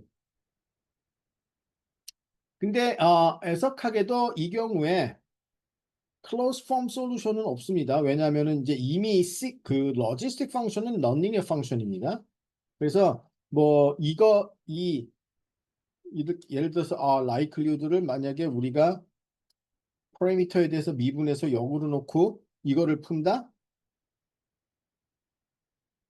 그러면 W는 뭐다? 이렇게 딱 클로즈 폼으로 나오냐? 안 나옵니다. 이미 non-linear function들이 있기 때문에. 그래서 우리는 어떻게 해야 되느냐? 하면은 이터러티브하게 해요. 그러니까 뭐 마치 이제 그레디언트 뭐 어센트나 디센트처럼 이니셜로부터 출발해 갖고 계속 많은 이터레이션을 거쳐서 업데이트해 갖고 컨버지 할 때까지 해서 그렇게 계산을 해요. 그런데 이제 뭐 로지스틱 리그레션도 사실은 알고리즘이 뭐 어떻게 돼 있느냐는 그거는 누구도 사실 그렇게 관심이 없고 잘 모릅니다. 그러니까 뭐 여러분들 주변에서 로지스틱 리그레션 알고리즘 좀 어떻게 어떤 알고리즘 쓰는지 설명 좀 해줘. 그러면 그거를 설명할 수 있는 사람은 막 거의 없다고 저는 생각합니다. 왜냐하면은 그냥 다들 그냥 그 저기 툴박스를 갖다가 쓰고 그냥 뭐 로지스틱 리그레션 바이너리 클래시피케이션이니까 그냥 로지스틱 리그레션 갖다가 돌리고 물론 뭐 그게 크게 그렇게 문제가 되는 건 아닙니다. 지금 뭐 지금 시대는 다들 그렇게 하니까. 예. 근데 뭐 제가 그럼 아주 뭐 디테일하게 뭐 알고리즘을 강의할 거냐? 뭐 얼마든지 할 수 있지만은 뭐 여러분들이 아마 너무 지겨워할 것 같고 적절한 수준에서 그냥 알려드리도록 하겠습니다. 뭐냐 그러면 일단 이제 우리의 목적은 그러면은 이거를 최대화하는 방향으로 최대화하는 W를 찾아야 한다. 이게 이제 우리의 미션이죠. 학습이라는 거는. 근데 어떤 방법을 쓰느냐? 이터러티브한 방법을 쓰는데 이제 가장 여기서 로지스틱 리그레션 같은 경우에 가장 퍼퓰러한 방법이 뉴턴 메소드를 씁니다. 이제 뉴턴 메소드 제가 설명을 안 했기 때문에 그 개념을 좀 간단하게 설명을 일단 드리고요. 뉴턴 메소드는 이제 그 잘 알려진 옵티마이제이션 테크닉이고 그거를 써서 나온 최종적인 알고리즘의 이름이 IRLS, 즉 Iterative Related Least Square. 그래서 아마 10중 8구 모든 소프트웨어 패키지들이 다 IRLS를 쓴다고 저는 생각합니다. 뭐 제가 하나하나 확인을 하지는 않았지만, 그래서 그걸 한번 살펴보죠. 아, 뉴턴즈 메소드가 뭐냐? 그러면 그레디언트 메소드는 기억이 나세요? 제가 어떤 식으로 강조를 했었는지?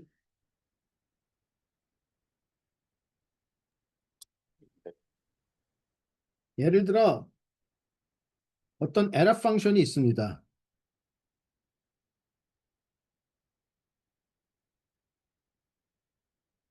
그럼 이제 에러 펑션을 JW라고 하겠습니다. 지금 궁극적으로 파라미터 W를 찾고 싶은 거고요. 그러면 이거를 이제 우리는 궁극적으로 지금 이거는 이제 에러니까 이제 우리가 미니마이즈 하고 싶은 거예요. 그러니까 만약에 우리가 미니마이제이션으로 생각을 한다면은 로그 라이클리후드에 마이너스를 붙여서 미니마이제이션에 집어넣으면 되는 거죠. 그러면 이제 그게 맥스마이제이션이 되는 거니까요. 그럼 이거를 풀기 위해서 어떻게 하느냐? 그레디언트 디센트는 이렇게 했었죠. 우리가 W의 어떤 K 새로운 W의 값은 그전 이터레이션의 값, 그 다음에 마이너스 어떤 러닝 레이트 곱하기 그 다음에 그레디언트 값. 한 번 미분한 그레디언트. 그러니까 그레디언트의 반대 방향으로 계속 이제 우리가 그 웨이트 값들을 움직여서 궁극적으로 이제 컨버지 할 때까지. 요게 이제 그 그레디언트 디센트였고요. 뉴턴즈 메소드는 이제 한 번 미분한 거잖아요. 그레디언트는. 두 번 미분한 것까지 사용합니다. 그러면 한 번 미분한 거하고 두 번 미분한 거는 어떤 차이가 있습니까? 한 번 미분한 거는 이렇게 있으면 한 번 미분이라는 건 어떤 특정한 포인트에서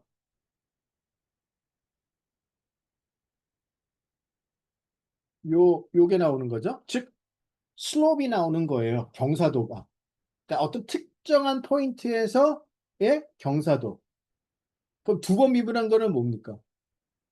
이 경사도가 얼마만큼 변하는지가 나오는 거죠. 그렇죠? 경사와 경사가 얼마만큼 변하는지. 즉 그러니까 first order derivative는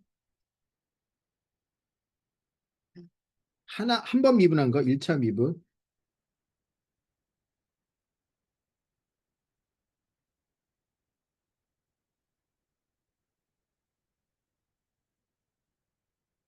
경사 또는 slope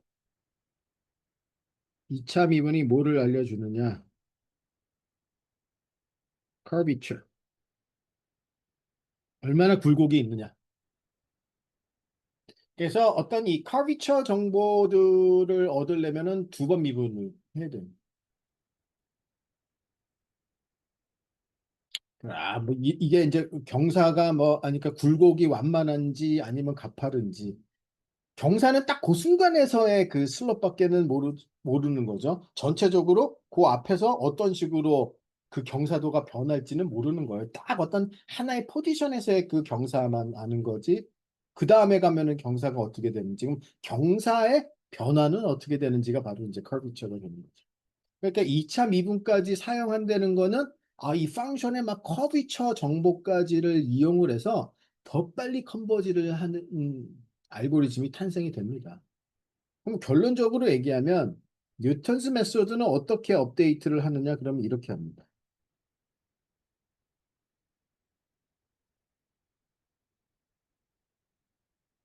두 번 미분한 거 있죠? 헤시안.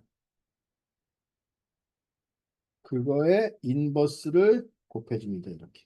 한 번 미분한 그레디언트. 그러니까 이제 요 하나가 더 추가가 됩니다. 헤시안 두 번 미분한 거 헤시안 매트릭스의 인버스가 곱해지는데 이제 왜 이런 형태로 나오는지를 잠깐 보겠고요. 그리고 이제 우리가 주의해야 될 점이 뭔지 뭐 그것도 한번 살펴보겠습니다. 자, 그래서 이제 뭐 그레디언트, 헤시안 매트릭스, 뭐 뉴턴즈 메소드를 보는데요. 그 그레디언트는 이제 앞에서도 제가 잠깐 말씀을 드렸지만은 우리가 이제 기억을 되살리기 위해서 어떤 펑션 f of x가 있고 인풋은 디디멘저널 벡터고 아웃풋은 리얼 밸류입니다. 그레디언트라는 거는 벡터에 대해서 1차 미분을 한 거고 그렇게 되면은 각각 컴포넌트별로 미분한 것들을 다 모아놓는 거죠. 그래서 여전히 그레디언트를 구하면 얘도 디디멘저널 벡터 똑같다. 헤시안 매트릭스라는 건 두 번 미분한 거고 그러면 xi에 대해서 미분하고 xj에 대해서 미분을 해서 그거를 이 어떤 행렬의 ij 포지션에다가 빵 집어넣는 겁니다. 그래서 헤시안 매트릭스는 이제 이렇게 생겼죠. 두 번 미분한 것들. 그러니까 모든 가능한 xi, xj에 대해서 미분한 거. 그러니까 x1, x1 미분하고 x1, x2 미분하고 x1, x3 미분하고 뭐 x2, x1 뭐 모든 ij 컨비네이션 다 하면 이제 그게 어떻게 되느냐? d by d 매트릭스가 나온다. 이게 이제 헤시안 매트릭스입니다. 그럼 이제 이 뉴턴스 메소드라는 거는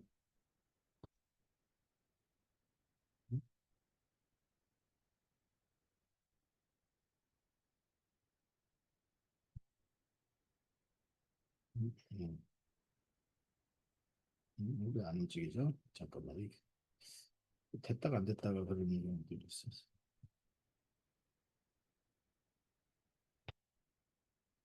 음,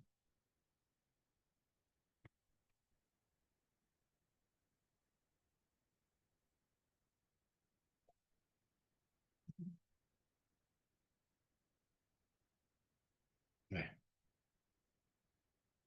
자, 그래서 뭐 그레디언트 디센트나 그레디언트 어센트는 뭐 미니마이제이션이냐 맥시마이제이션이냐 문제고 앞에서 제가 설명을 했었고 뉴턴 메소드를 뒤렇게 보겠습니다. 자, 이제 뉴턴 메소드는 그레디언트는 내 펑션을 1차로 근사화하고 그거에 이제 최소점을 찾았었습니다. 앞에서 제가 그 그레디언트 디센트 어떻게 유도했는지를 다시 앞에 돌아가서 한번 살펴보시면 얘는 2차 함수로 그 근서화를 합니다. 그러니까 원래 주어진 에라 펑션 JW를 세컨 오더 테일러 시리즈 익스펜션을 한다. 2차 함수로 근사화한다는 뜻입니다. 이게 이제 2차 함수로 근사화하는 형태의 수식이고요. 얘를 그러니까 2차 함수로 근사화된 애를에 대해서 이제 최소점을 갖다가 찾는 거죠. 그러면 그거를 W에 대해서 미분해서 0으로 놓고 풀면 어떻게 되느냐? 이러한 식으로 나오고 그래서 궁극적으로 풀어보면 이렇게 나온다 이거죠. 그러니까 이제 그레디언트하고 달라지는 거는 여기 헤시안 매트릭스의 인버스가 앞에 이제 곱해지는 거고요.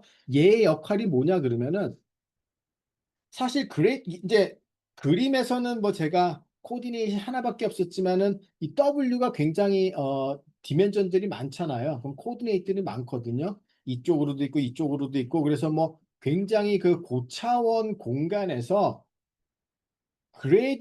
그레디언트가 이제 뭔가 미니멈으로 방향이 향하는데 커비처 정보들을 이용을 해서 그래서 각각 코디네이트별로 어떤 식으로 움직이는 것이 더 빠른지를 갖다가 그 이 서피스의 커비처 정보를 가지고 계산을 해줘서 요것이 이제 그 정보를 갖다가 담고 있는 거거든요. 그래서 얘는 그 그레디언트 방법보다 훨씬 빠르게 컨버지를 하는데 문제는 얘가 항상 파지티브 데피니트 해야 된다는 거. 이게 무슨 얘기냐 그러면은 얘 아이겐 밸류들은 전부 다 양수로 해야 된다는 얘기. 그러니까 한번 잘 생각을 해보세요.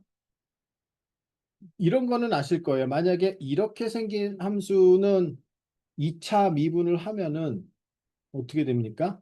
2차 미분을 하면은 양수의 값이 나오죠.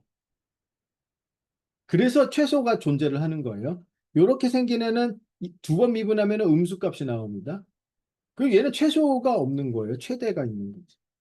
그러니까 그런 거나 같은 개념입니다. 왜 positive definite 하냐 그러면 우리가 최소를 찾아 나가려면 두 번 미분한 거는 양수를 해야 된다.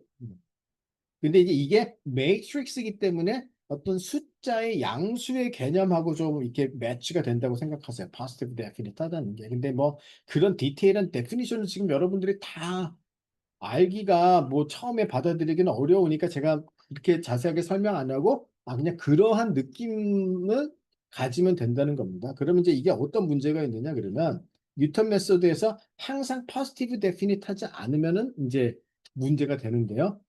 어떤 경우냐 그러면은 우리가 최소화하고자 하는 함수가 convex. 그러니까 convex라는 건 이제 이런 것들이 convex예요. 이런 거는 convex가 아닙니다. 그러니까 얘는 convex, 얘는 non-convex. 그럼 convex 펑션인 경우는 뭐 전혀 문제가 없어요. 항상 guarantee가 됩니다. 그러면은 이제 여기서 요 포인트에서 이제 빨간색이 그 이제 우리가 최소점을 구하고자 하는 펑션이고요. 여기를 기점으로 이제 세컨 오더로 어프락시메이션 한 것이 이렇게 파란색 점선이 2차 함수로 근사화를 한 거예요. 이렇게 이제 2차 함수로 근사화를 했죠. 우리는 뉴턴즈 메서드는 2차 함수로 근사화하고 그거의 최소점을 찾습니다. 그럼 이제 여기로 가는 거죠. 그럼 이제 여기서 이쪽으로 이렇게. 다시 요 포인트에서 2차 함수로 근사화하고 이동하면 이제 이쪽으로 가겠죠. 그래서 궁극적으로 이제 최소점으로 갑니다. 근데 이제 문제는 컨벡스가 아닌 경우 이제 이렇게 생겼을 거예요. 이건 컨벡스가 아니기 때문에 이런 거는 예를 들어서 이 포인트에서 우리가 그 2차로 근사화를 하고 가면은 이거는 이제 최대로 가는 거지 최소가 아니거든요. 그러니까 이러한 경우에는 이제 워킹을 안 합니다. 뉴턴스 메소드가 잘못된 방향. 그러니까 항상 포지티브 데피니트 해야 되는데 로지스틱 리그레션 같은 경우는 항상 포지티브 데피니트 한 게 이미 만족이 돼서 뭐 여러분들이 크게 신경 쓰실 필요는 없습니다. 그래서 이제 뭐 알고리즘을 보면은 일단 이제 우리가 그 그레디안트를 이제 뭐 이거 디테일하게 계산한 거는 다 사실 슬라이드에 있으니까 원하시는 분은 뭐 본인이 한번 따라가면서 계산을 해보셔도 되고요. 뭐 그렇지 않은 경우는 상관없습니다. 자, 그레디안트를 계산한 결과가 여기 있습니다. 그리고 두 번 헤시안을 계산한 결과가 이제 가끔씩 하다가 제가 지금 이게 또 슬라이드가 안 움직이는데 잠시만요. 뭐가 불만이라서 얘가 이렇게 잘 안 움직이나. 네. 그 다음에 두 번 미분한 헬시안을 갖다가 계산한 결과가 여기 있고요. 네. 그럼 이제 우리는 이제 그러니까 원래는 로그 라이클리후드를 이제 최대화하는데 네가티브 로그 라이클리후드를 최소화하는 걸로 변경하겠습니다. 보통 이제 그런 뭐 그 뉴턴즈 메소드 이런 것들이 다 이제 최소화를 타겟으로 보통은 다 포뮬레이션이 돼 있기 때문에 그래서 네가티브 로그 라이클리후드 그래서 이게 이제 여기다 네가티브 요거는 뭐, 막 조금 눈치가 빠른 분들은 이게 뭐라는 걸 금방 아실 거예요. 이게 뭐냐? 이거는 크로스 엔트로피 에러예요.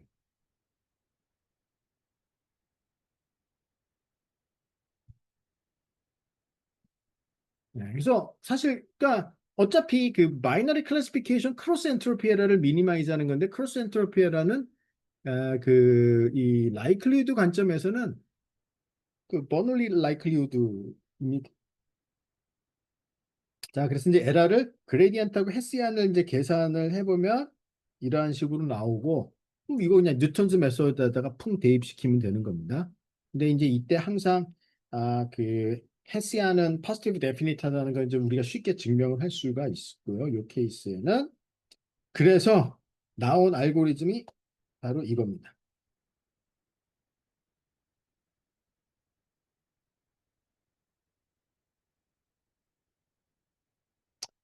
W를 얼마만큼 업데이트를 해야 되느냐? 자, 마이너스 그리고 헤시안의 인버스 곱하기 그레디언트. 여기서 델타 W라는 거는 이렇게 생각하세요. W를 얼마만큼 해야 되느니 변화되느냐.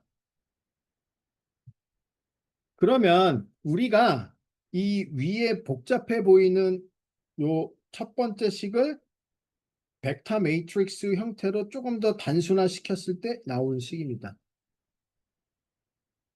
근데 이거를 보면은 이게 이제 그 IRLS라는 알고리즘인데 W 어떻게 업데이트 시키냐? 그럼 이제 X는 뭐 우리가 알고 있는 그 디자인 매트릭스고요. S라는 매트릭스는 다이아고널인데 다이아고널 텀들이 이렇게 생겼습니다. B는 벡터인데 각각의 엘리멘트 값들은 이렇고요. 그러면 이 업데이트되는 W를 보시면은 W는 이제 어떤 새로운 값 W는 W 올드 값 플러스 그리고 X 트랜스포즈 S X의 인버스 곱하기 X 트랜스포즈 S의 B. 그럼 마치 이제 요거를 보면은 야 이거 어디서 이런 비슷한 식을 봤는데라는 게 생각이 나고 리스트 스퀘어에서 OLS에서 WOLS는 어떻게 됐었냐? 그럼 이랬었습니다.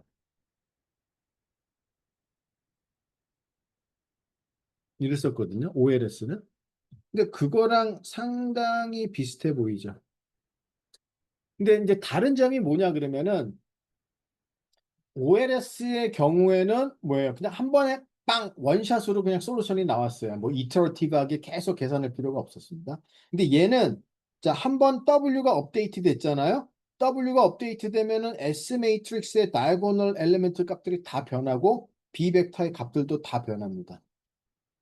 그러면 이제 또 S하고 B도 변하기 때문에 그 변화된 S하고 B를 계산해가지고 다시 여기다가 넣고서 W를 또 업데이트해야 되고 W가 변하면 S하고 B가 변해서 또다시 W를 업데이트해야 되고 그 과정을 계속 반복적으로 해서 변화가 없을 때까지 컨버즈를 할 때까지 해야 돼서 그래서 이제 이터러티브가 붙은 거예요. 리스트 스퀘어 앞에. 이게 딱 보니까 리스트 스퀘어랑 굉장히 비스무리한데 이거는 그냥 오디너리 리스트 스퀘어가 아니라 이터러티브 리스트 스퀘어고 리웨이트가 붙은 이유는 뭐냐 하면은 X 트랜스포즈 X 대신에 X 트랜스포즈 다이고널 매트릭스 S 곱하기 또 X이기 때문에 그 가운데 있는 다이고널 매트릭스 S가 이런 각각의 이제 이렇게 가중치들을 주는 역할을 해서 그래서 리웨이트라는 말이 붙은 겁니다. 그래서 이거를 이제 줄여서 IRLS 알고리즘이라고 하고요. 하여튼 알고리즘은 대충 이제 이러한 거다. 뭐 그러면 이제 그 다음부터 이제 툴박스를 써서 로지스틱 리그레션을 하더라도 뭐 크게 문제는 없습니다. 네, 뭐 알고리즘 아웃라인들 뭐 이제 이게 보통 다 요거에 따라서 그 소프트웨어 패키지들이 다 구현이 돼 있으니까요. 네. 자, 이제 뭐 오늘 배운 로지스틱 리그레션은 이제 좀 이제 이해가 되시죠? 그리고 이제 제너럴라이즈 리니어 모델은 이제 지금 이제 상당히 이제 좀 거의 지쳐 있는 시간이기 때문에 제너럴라이즈 리니어 모델은 그나마 뭐 8시도 사실은 지쳐 있는 밤 8시도 지쳐 있는 시간이에요. 피곤한 시간이죠. 아, 저도 피곤합니다. 그래서 저기 막 왼쪽 눈에 그 핏줄도 막 다 터져갖고 눈이 시뻘개져서 막 지금 안과에 가서 치료도 받고 그러는 중이에요. 아무래도 매일 8시에 강의를 해야 된다는 그 부담감 때문인지 이게 지금 이게 아마 화면상으로는 잘 안 보이시는데 이제 제가 며칠 전에 그 듣다가 점점점 이제 좋아지고 있는 거고요. 그러니까 저녁 8시도 피곤한 시간인데 이제 10시에 가까워지면 훨씬 더 피곤한 시간이라서 이 제너럴라이즈 리니어 모델의 개념은 제가 이제 내일 설명을 하고 오늘 조금 남은 시간은 조금 여러분들이 더 가볍게 들을 수 있는 이제 뭐 그렇게 크게 머리를 안 써도 되지만 실제 상당히 많이 나타나는 이제 그러한 문제를 우리가 어떻게 쉽게 해결할 수 있는지 이제 뭐 그거를 갖다가 설명을 하고 끝내도록 하겠습니다. 그래서 제가 이제 요거는 이제 내일 설명을 하고요. 크로스 엔트로피 에러는 뭐 이미 설명을 했으니까 뭐 다시 보셔도 되고. 우리가 이제 실제 문제에서 어떤 문제에 많이 부닥치게 됐냐 그러면은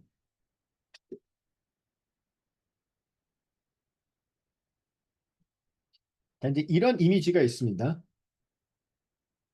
만약에 이게 이미지 클래시피케이션이다 그러면은 사실 그냥 어떻게 생각하면은 레이블이 얘는 뭐 이제 해변가에 강아지가 있으니까 그냥 레이블은 덕이라고 이제 레이블링을 하는 거죠. 그럼 이제 이거는 사실 싱글 레이블이에요. 그러니까 모든 인풋은 레이블 딱 하나만 존재를 하는 거예요.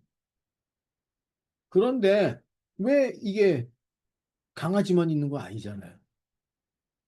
sand, 모래도 있고 하늘도 있고 저기 보면은 뭔가 뭐 호수나 바다가 있는 것 같지만 아직 명확하지는 않고 그러니까 어떤 하나의 인풋이 싱글 레이블이 아니라 여러 개의 레이블을 갖는 거죠. 그게 이제 바로 멀티 레이블. 그러니까 이제 이거 같은 경우는 레이블을 보면은 dog, sand, sky 이 세 개를 갖는 거죠. 그러면 얘는 레이블링이 이렇게 돼 있는 거예요. 근데 이제 우리가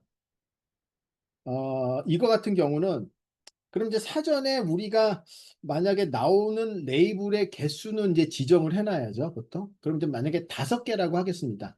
Dog, cat, sky, sand, lake. 그러면 이제 그 앞에 그림 같은 경우는 어떻게 돼요? Dog은 있으니까 1, cat은 없으니까 0, sky 있으니까 1, sand 있으니까 1, lake, lake는 없네, 0. 그러면 이제 레이블이 1, 0, 1, 1, 0 이렇게 되는 거죠. 이때까지는 우리가 레이블링은 그냥 Y는 1 아니면 Y는 0 이게 끝이었습니다. 그다음 만약에 우리가 그게 멀티 클래스였으면은 그러니까 멀티 클래스와 멀티 레이블은 다릅니다. 그러니까 멀티 클래스는 이런 거예요. 만약에 5개의 클래스다 그러면 걔는 만약에 덕이었으면 1, 0, 0, 0, 0 또는 뭐 Y가 0, 0, 1, 0, 0 그러니까 딱 원활 인코딩으로 돼 있는 거예요. 전부 다 0이고 하나만 1이고. 멀티 레이블은 이런 거죠. y는 1, 0, 1, 1, 0. 그러니까 1이 이제 여러 군데 나타납니다. 자, 이 경우에 우리가 이거를 그러면 어떻게 풀 거예요? 물론 이제 여러 가지 팬시한 방법이 있지만은 뭐 그거 필요 없습니다. 그럼 이제 오늘 배운 러지스틱 리그레션을 이용을 해서 이 문제를 어떻게 공략할 겁니까? 오늘 밤 생각을 해보세요. 제가 내일 알려드리겠습니다.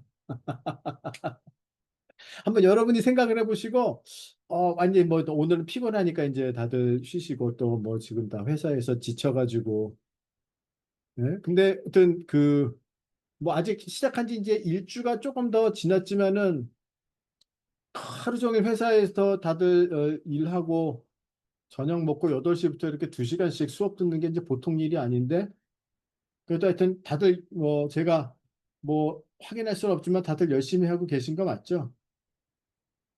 뭐 그럴 거라고 믿고 있습니다. 제가 막 이게 다 확인할 수는 없는데 그래도 거의 빠지는 분 없이 잘 하시고 계시고 이제 이게 뭐 몇 달은 해야 되는 거잖아요. 제 강의만은 뭐 한 2달이지만은 또 프로젝트 할 때는 이제 훨씬 조금 뭐 매일 강의 듣는 것만큼 힘들지는 않겠죠. 그렇지만 하여튼 이제 몇 달간의 프로그램을 끝까지 모든 분들이 다 이수를 하시면 좋겠어요. 그러면은 여러분이 상당히 그 많은 것들이 남고 어쩌면 이제 개별적으로 상당히 뿌듯하실 거예요. 내가 그래도 이걸 해냈다. 어? 네. 먼 훗날 와 내가 그런 강의를 들었구나. 깜짝 놀라실 겁니다. 자, 그래서 이제 뭐 내일 회사에서 일하다가 시간이 나면은 요 문제를 내가 한번 러지스틱 리그레션을 어떻게 풀까 한번 도전을 해보시고 그거에 대한 답은 내일 드리겠고 이 제너럴라이즈 리니어 모델 설명하고 그다음에 이제 우리가 피처 셀렉션을 어떻게 하는지 뭐 그거를 또 내일 살펴보도록 하겠습니다. 오늘 강의는 여기까지 하도록 하겠습니다. 다들 수고하셨습니다.